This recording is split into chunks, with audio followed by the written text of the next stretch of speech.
Sebelum saya melanjutkan video ini, Ada Channel ingin mengucapkan selamat Paskah untuk saudara-saudari subscriber Ada Channel dan Anda yang menonton video ini. Nah, setelah Paskah dan kenaikan Tuhan Yesus, kita akan merayakan hari Pentakosta. Apa itu?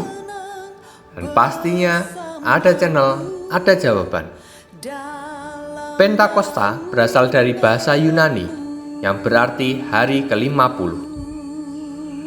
Dinamakan hari ke-50 adalah karena peristiwa ini terjadi 50 hari setelah Paskah kebangkitan Yesus Kristus. 40 hari setelah Paskah kebangkitan Yesus kita rayakan sebagai hari raya kenaikan Tuhan Yesus. Dan pada hari ke-10 setelah kenaikan Tuhan Yesus, kita merayakan Pentakosta.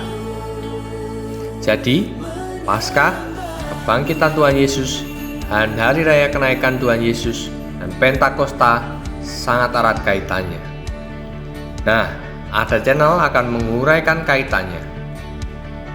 Setelah Paskah, kebangkitan Yesus, beberapa kali Yesus bangkit menampakkan diri kepada Maria Magdalena, kepada kedua murid yang dalam perjalanan ke Emmaus, dan beberapa kali kepada para murid. Meski Yesus yang bangkit beberapa kali menampakkan diri, terlihat para murid masih ragu dan kurang percaya. Sehingga Yesus mengkritik kekurang percayaan dan kedegilan hati mereka. Namun, meski Yesus mengkritik kekurang percayaan dan kedegilan hati para murid, sesaat sebelum terangkat ke surga, Yesus memberikan perutusan agung kepada para murid, yakni pergi ke seluruh dunia dan memberitakan Injil kepada segala makhluk. Dapat kita baca pada Markus 16 ayat 15.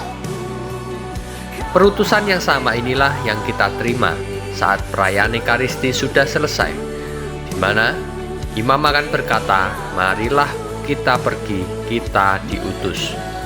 Dan kita akan menjawab, "Amin." Kira-kira bagaimana perasaan para murid ya? Galau, khawatir dan takut, tidak tahu apa-apa yang dikerjakan? Ya mungkin begitu perasaan mereka, karena Yesus tiba-tiba lenyap dari hadapan mereka. Tapi Yesus sungguh mengasihi mereka. Sebelum terangkat ke surga, Yesus memberikan pesan yang menguatkan. "Dan aku akan mengirim kepadamu apa yang dijanjikan Bapa-Ku.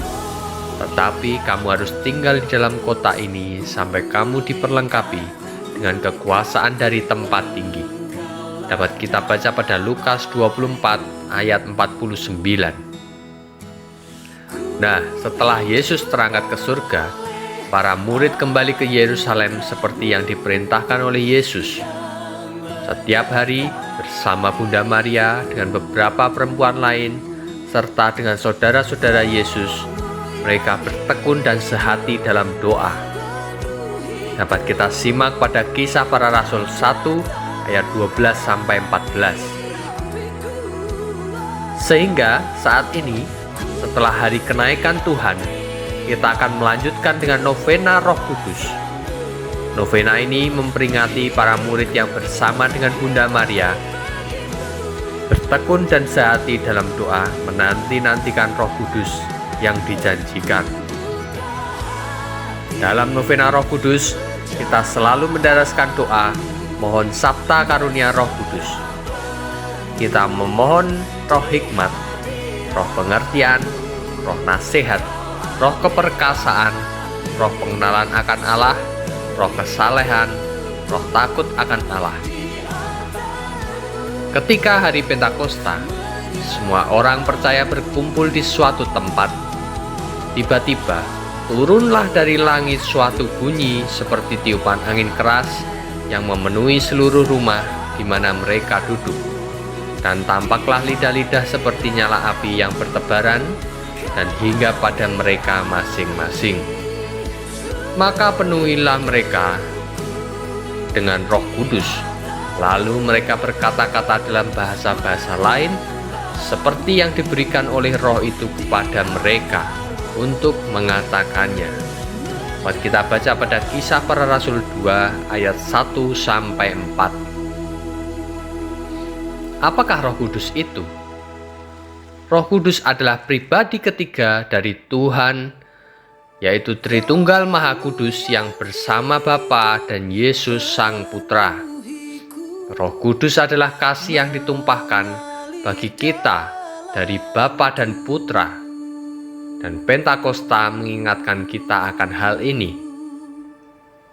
Roh Kudus selalu di sekeliling kita dan selalu ada di dalam kita yang percaya kepada Yesus Kristus.